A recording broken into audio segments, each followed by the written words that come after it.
So with the awesome Doom: The Dark Ages trailer dropping, that just got me really hyped about Doom.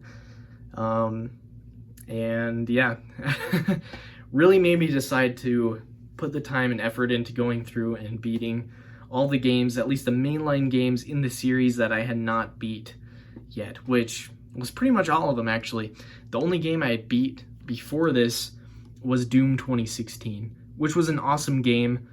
I played it several years back, but when Doom Eternal released, for whatever reason, I only played a few missions of Doom Eternal and didn't actually beat that one yet. So yeah, now I've not only beat 2016, but I've beat the original classic, which I'm reviewing, of course, in this video, and I have now beat Doom 2 as well. I actually just beat that the other day. So yeah, I've been playing a lot of Doom lately, and of course Doom 64 is next, then I'll play Doom 3.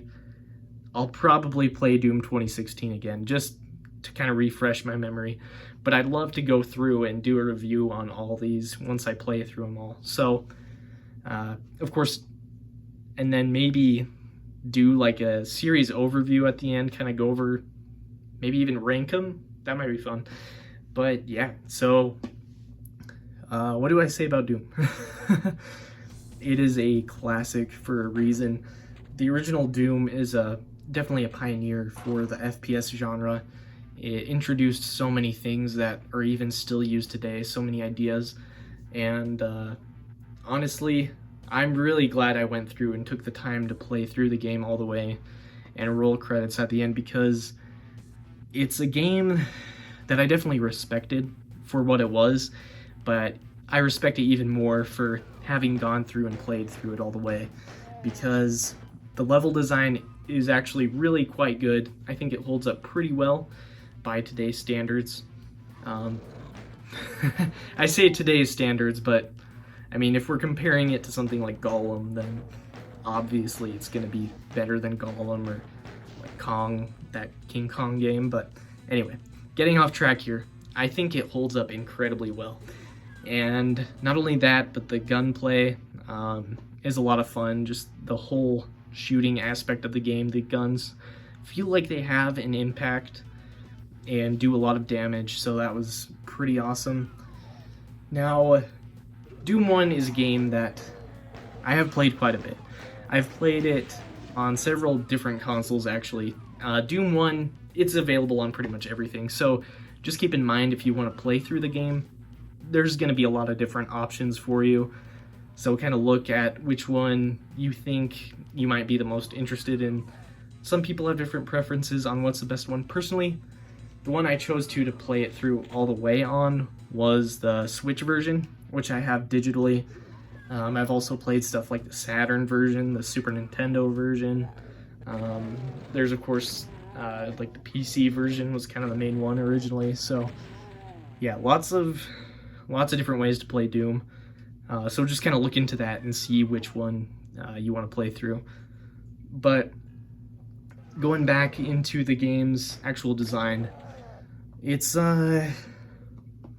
one that you definitely kind of have to get used to. And I mean that in the level design is a little bit different. You really have to be looking out for hidden areas and switches. And I will say, before I really kind of paid more attention to that, I did get lost a couple times, and maybe that's why up until now I hadn't actually played all the way through the game.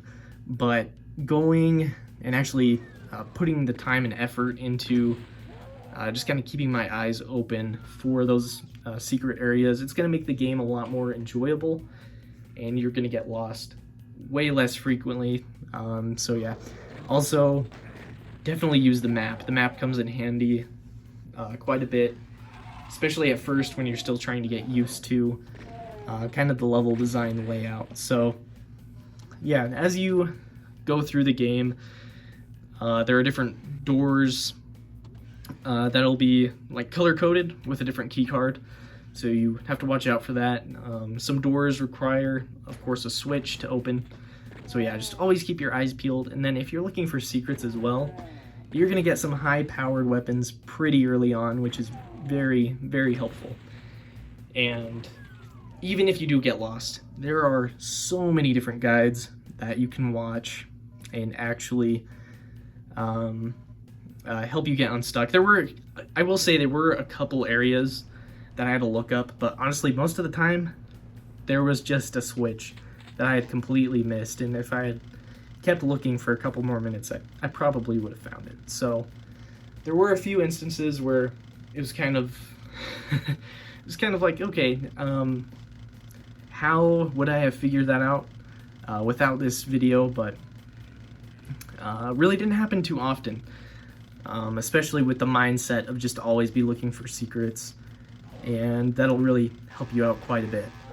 And there's even shortcuts from the secrets as well, so yeah, just keep looking out for those and you'll be doing pretty good for the most part. What else to talk about? The boss fights. The boss fights were pretty good. There were some cool enemy types. I'm not gonna spoil what they are if you've never played Doom. If you've never played up to that point in Doom either. So yeah, cool boss fights that are pretty good actually. Even today, something that FPS games struggle with is boss fights. I think they did a pretty solid job back in the day on those. So yeah, just keep in mind that this game is a bit different from modern shooters in the way it controls and the way it plays and everything like that. You can't, at least in the version I played, you can't look up and down. Now that's different in some versions, some like fan versions and other things like that. You have the ability to look all the way around. In this version particularly, it kind of just auto aims for you. So if you're looking at the enemy, whether they're up or down, it'll kind of auto target them and you'll be able to land your shots. So pretty cool there. How they were able to do that with the hardware limitations of the time, and I had no issues with this. The auto target, it works well all the time.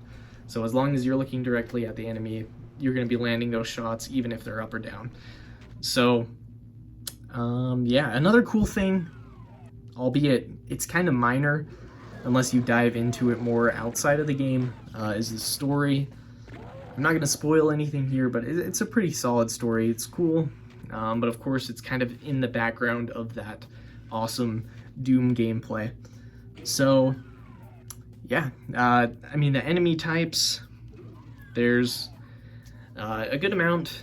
I will say at times it got a little bit repetitive, but not bad at all. Like, this is a very minor thing, and something that I'll talk about in Doom 2, how it kind of changed that up a little bit, but it really wasn't even an issue playing through it. So yeah, Doom, if you are a fan of, say, the newer Dooms like Doom 2016 and Doom Eternal, and you've not played the classic Doom, you've got to go back and play it. It just really gave me much more respect for the Doom series, and it's gotten me even more hyped, I'd say, for the Dark Ages, because now of that respect that I have for the games that came before it. So yeah, and if you love modern boomer shooters, is what they're calling them, stuff like Proteus, for example, and Warhammer Boltgun, both super cool games and definitely take a lot of inspiration from the Doom series.